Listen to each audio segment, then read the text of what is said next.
Can you think of a better way to celebrate Easter weekend than with a Galaxy CDs, Rocks, and Flips Reseller Talk podcast? Neither could I.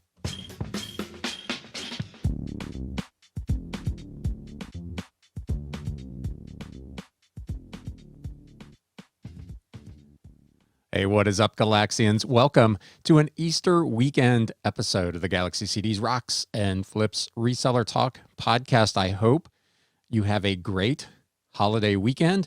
I hope sales are good. I'm curious to see what it looks like over the weekend, but there's been a lot of reselling news in the last 3 or 4 days, and I wanted to recap both March and my first quarter, which just ended at the end of March. So I thought I would put together I don't know how short it will be, a little holiday weekend episode. So let's get it kicked off with news updates. All right. In the news, you may have noticed if you have an eBay store, we talked about this with the spring seller update. The new zero insertion fee allotments went live on April 1st. If you are part of eBay's managed payments program, you got a whole lot of new free insertions if you are a store subscriber. They've got a really nice recap, and as always, I will link to all of this in the show notes and description below, but about how to determine which or whether an eBay store is right for you. They point out that if you currently sell less than 50 items each month, you probably do not need an eBay store subscription. But they do have a nice breakdown of what the new zero insertion fees are. If you have a basic store, you now get 1,000 fixed price listings and 10,000 in select categories, which are primarily, it seems like, in media. If you have a premium store, you went from 1,000 to 10,000 plus the 50,000 in select categories. You anchor store subscribers now have 25,000 fixed price listings and 75K in those select categories. And if you're a big mama jamma and you are an enterprise account, you got 100,000 in both the fixed price and the select categories. If you are not yet on managed payments, unfortunately, your zero insertion fee listings did not change. So they continue to say that they will have everyone on managed payments by the end of the year. So this is something that you've got to look forward to with that. They also note, and we talked about this when we talked about the spring seller update, that certain categories did receive a final value fee price increase in conjunction with this. They say as we move away from upfront insertion fees, select categories will see a 0.2% increase in final value fees. So be aware of that. Some of your fees are going up. Again, those primarily seemed like they were in the media categories. I noticed a couple people had commented on my podcast about the spring seller update that it looked like media was getting hit particularly hard. Continuing on with eBay, I talked about this last week.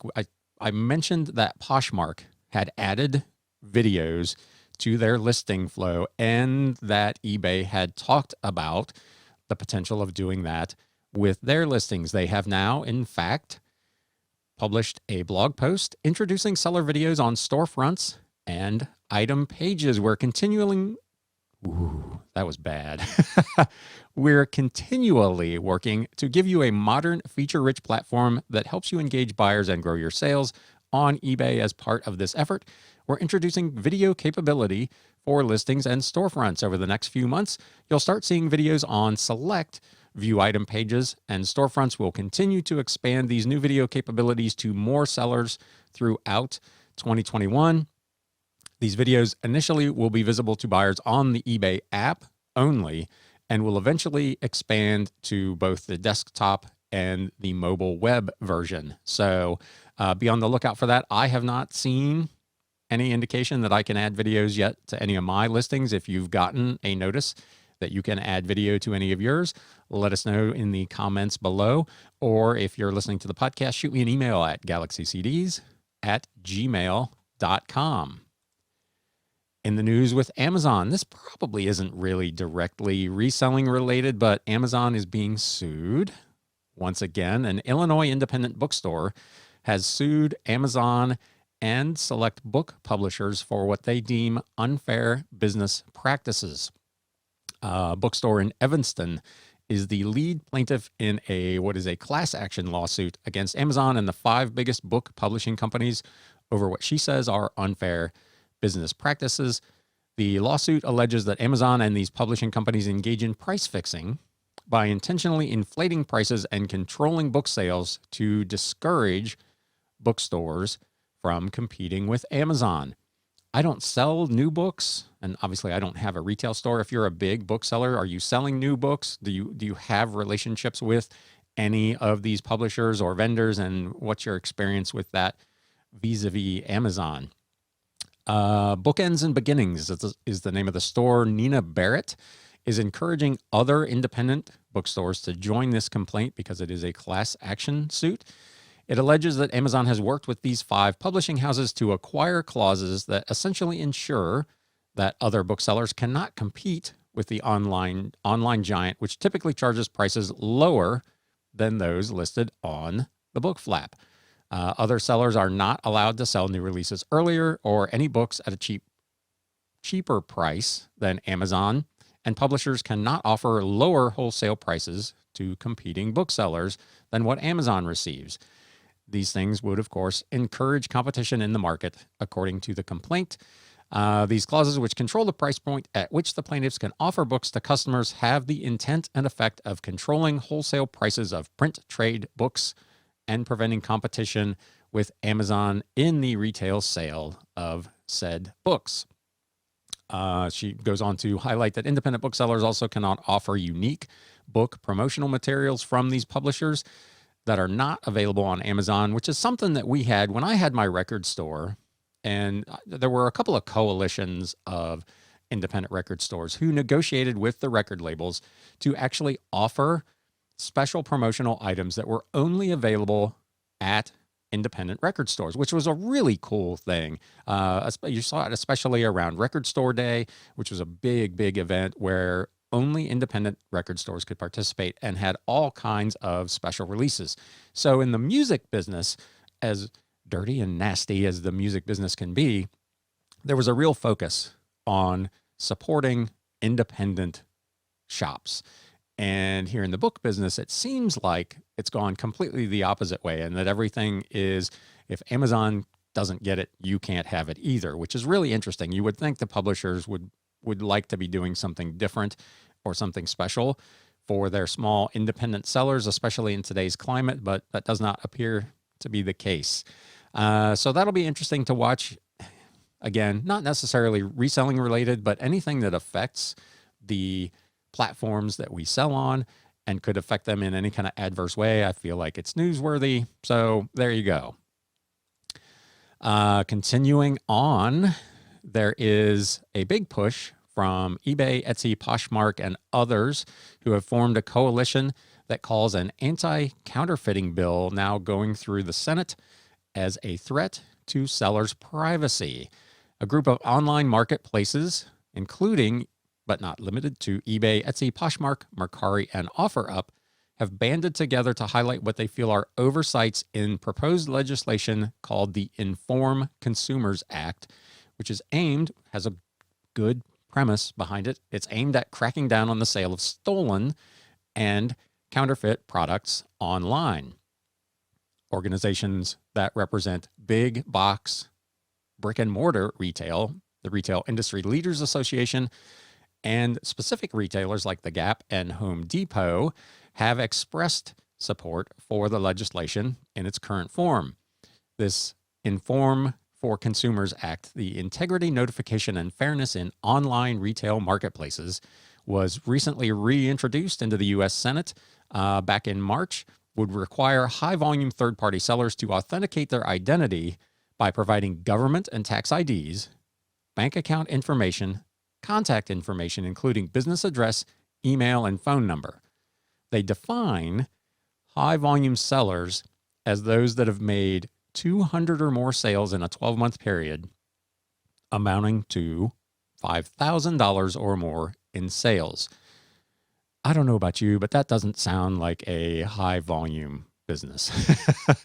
As an individual, I'm doing more than that a month. So I would probably consider myself to be a reasonably high volume seller. Certainly nothing obviously like Amazon or Walmart, but if I'm doing 400 transactions a month at six, seven, $8,000 a month, I feel like I'm a fairly sizable business. But somebody who's only doing 200 transactions in a year and less than $5,000, I feel that that might be a little bit of overreach. Let me know what you think of that in the comments down below. The people who are proposing the legislation are quoted as saying, criminal third-party sellers trick consumers into buying counterfeit and hazardous products online. This bipartisan bill provides information so that consumers can distinguish between genuine retailers and frauds in the internet marketplace. I don't know. I don't feel like I've got to divulge my tax ID information to be able to sell stuff to people online, but that's just me. This group of platforms that have come out have formed a coalition called PASS, Protect America's Small Sellers, and they say that new marketplace verification and disclosure requirements would jeopardize the privacy of millions of small online sellers by requiring them to publicly disclose their full name, address, telephone number, and email address. We believe this type of public disclosure compromises our sellers' privacy, security, and ability to thrive. They maintain that there is an important voice missing in these legislative conversations and plan to push for amendments that will protect small online sellers. So this one actually obviously directly affects almost everyone that sells in that space. So you definitely want to keep an eye on that, and I will continue to update you as I see news on this. But this will be interesting. This legislation was actually in Congress and both the Senate and the House last year. It never went to a vote. It was tabled. It's now been reintroduced. So hopefully there will be at least some thorough discussion on this, but that's where it's at the moment. What else we've got here? That's the same thing. We're going to skip that. There's an article on HyperBeast about Taco Bell hot sauces are now selling for thousands of dollars.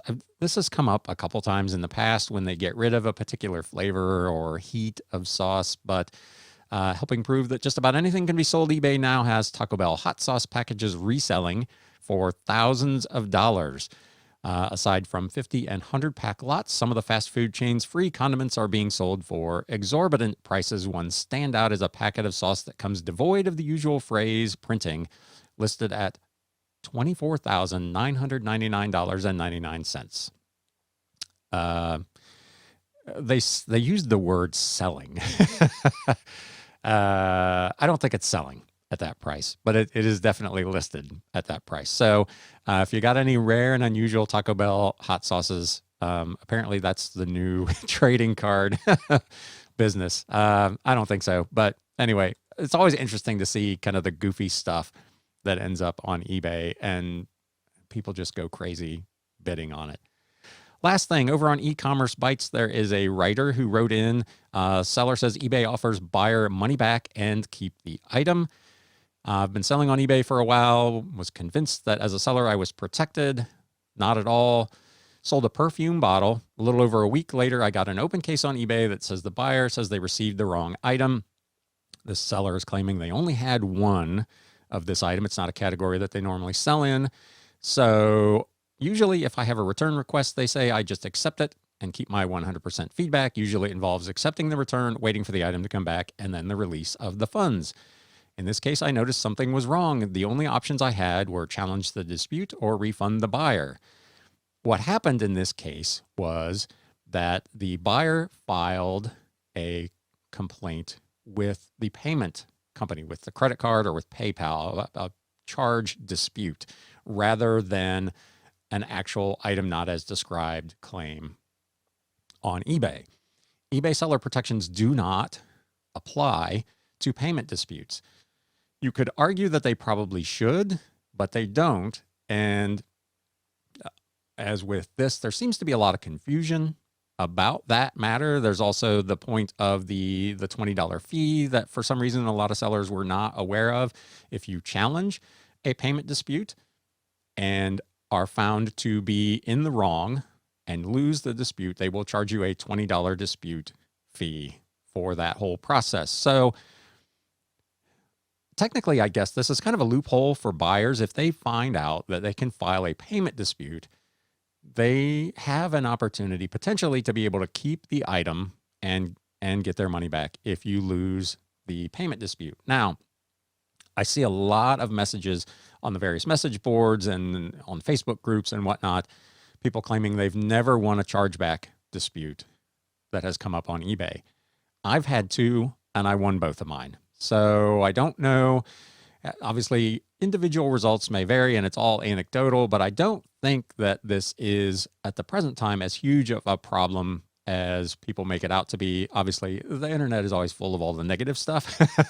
And this is a case of that. And just be aware that you want to make sure you have all your information, ship it with trackable information, make sure your listings are correct, and all the things you can do to protect yourself. Don't rely on eBay necessarily to be the final arbiter of protection, because if it goes to a payment dispute, whether it's through PayPal or a credit card company, it's a whole nother can of worms. It can take longer to process. Again, my personal experience has been that it does not take a significant amount of time. Both of mine that were found in my favor were settled in less than 2 weeks. I have seen people say it's been 30, 45, 60 days to have a payment dispute resolved. So again, your mileage may vary, but just be aware that this is a potential loophole for buyers to work around and potentially be able to keep the item. eBay does not, at this time, have an option necessarily where the buyer can get a refund and keep the item. You can choose to do that.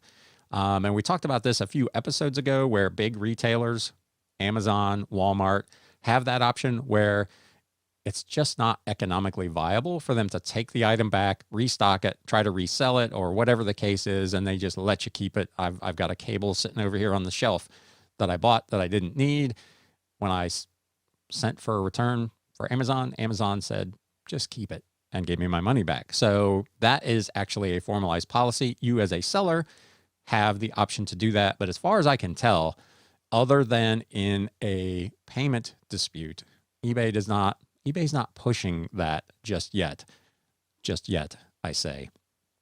And all these sellers are blaming all of this on managed payments. Again, PayPal has that same $20 chargeback dispute loss fee. Most credit card companies, if you deal with a payment processor individually, they have a similar fee. So this isn't just an eBay thing.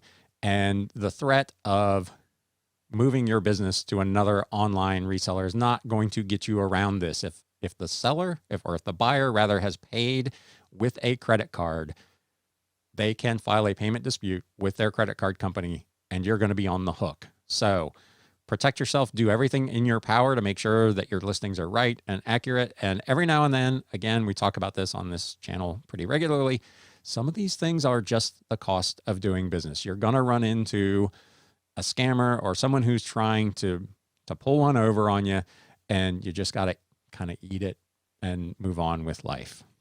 With that, we're going to take a really quick break, and then we will be back with a recap of March and the first quarter here at the Galaxy. Stay tuned.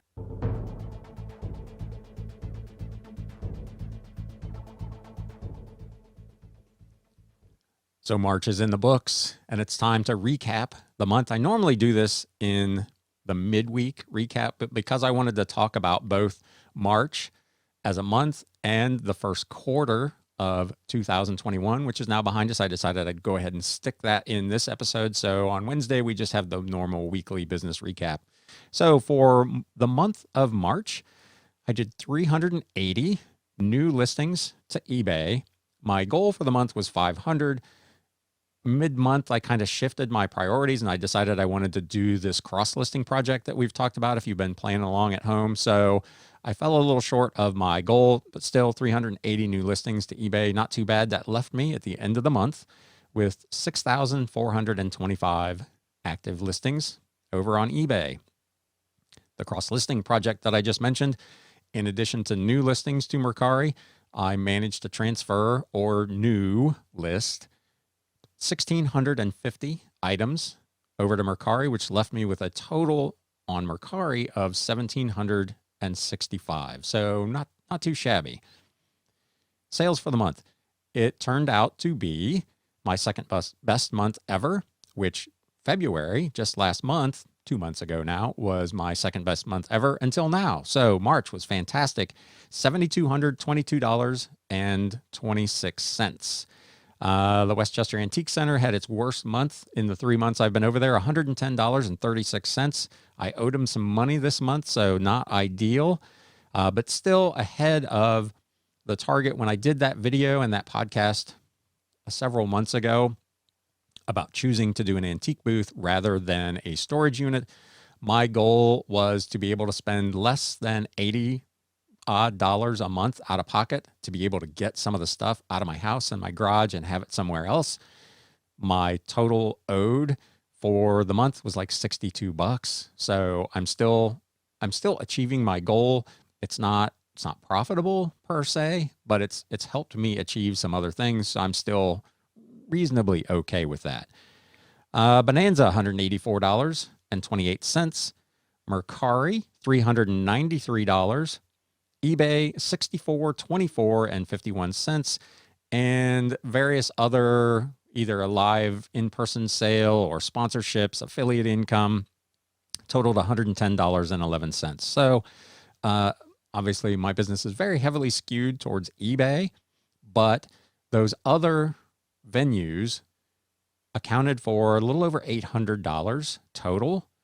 That's pretty good. If you could do a handful of other things and make an extra $800 a month, that's $9,600 a year gross. That's pretty good. I would take that. So I'm pleased with having these additional income streams and continue to focus on trying to grow some, if not all of them. Some of them, there's not much you can do. Bonanza, I can't. Bonanza is what it is. It's going to be $100 a month and, whatever. Cost of goods sold for last month was $205.74, which left me with a gross profit for the month of 97.15% or $7,016.52. Just massive. Operating expenses for March totaled $2,785.03, $1,535.61 in outbound shipping, $1,060.47 in fees to the various eBay selling fees and Mercari fees and so on. The rest of it was kind of miscellaneous office supplies, and then the $172 for rent over at the Westchester Antique Center. Net profit for the month ended up being 58.59% or $4,231.49. That's a number that I would love to make. If I could consistently get to 4,000 plus a month net profit before tax, that would be outstanding. So that's kind of what March looked like. Let us know in the comments what kind of March you had. I've seen on Instagram, where you can follow me at Galaxy CDs Rocks, some other people post that March was one of their best months ever. I think there were a couple of factors there. Obviously, number one, those stimmy checks that went out. Everybody, not everybody. I know some folks, I won't disclose who, whose stimulus check actually went to someone else's account because of a transposition error at the IRS. So not everybody got their money, but nonetheless, a lot of people did, and they were spending it. And some people probably started to get their tax refunds back. So there was some money sloshing around in the market that I think helped March be particularly good. For the quarter, first quarter for 2011, I looked at these numbers and I pulled a comparison to what I did last year. And I was feeling reasonably happy last year with my monthly income.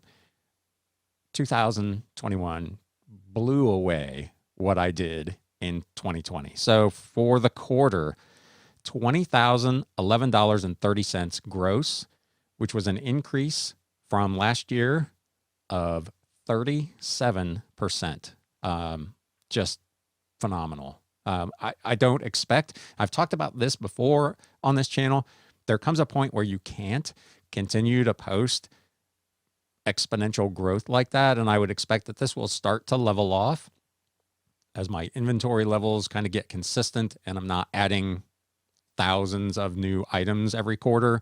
But year over year for the first quarter, just humongous growth. My cost of goods sold was $615.97, which was down 54.6% from the same quarter last year. That is attributable to the big lots of CDs, books, and magazines that I bought last year, where previously my average cost of goods sold on books, for instance, was $1 or more, and now it's down under 30 cents.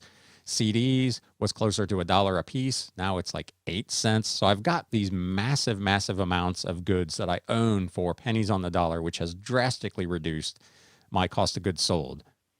Operating expenses, as you would expect with all that extra business, were up 99.62 and 60 cents versus last year. It was up 57%, but that left me with a net pre-tax quarterly profit of $9,432.73, which was a 36.3% increase over the same quarter last year. So I'm going to go have a celebratory. It's still morning, so I'll just have a coffee or something. Maybe I'll have an extra drink tonight. So let us know in the comments down below. How was your March? How was your first quarter? Would you chalk it up as a success? And what are you looking towards for the second quarter? My current goals are to continue my cross-listing process. I'd like to do 300 to 400 new listings per week from my existing eBay listings over to Mercari. So let's call it maybe 1,500 items, again, cross-posted in April to Mercari, which would get my active listings, probably, depending on how much stuff I sell over there, close to 3,000, which would still be less than half what I have on eBay. Like to continue to grow the eBay store. I'm excited that despite the last couple of days where we've had sub 30 degree weather and some snow here in Cincinnati, the weather is warming and we can start seeing some garage sales pop up here and there. There are actually a few on the calendar this weekend, but I think as we get beyond the Easter holiday and the weather warms, we're really going to start to see some traction. So let me know what your goals are for April and beyond for the second quarter. Again, I want to wish everyone a very happy Easter. Thank you for spending a little bit of your Easter weekend here with me. And now it's time to sell. Thanks, guys. Hey, everybody. Thanks for spending a little time with Galaxy CDs, Rocks, and Flips. If you'd like to spend a little more time, there's another video in the upper right-hand corner. If you'd like to spend a lot more time, you can subscribe down below.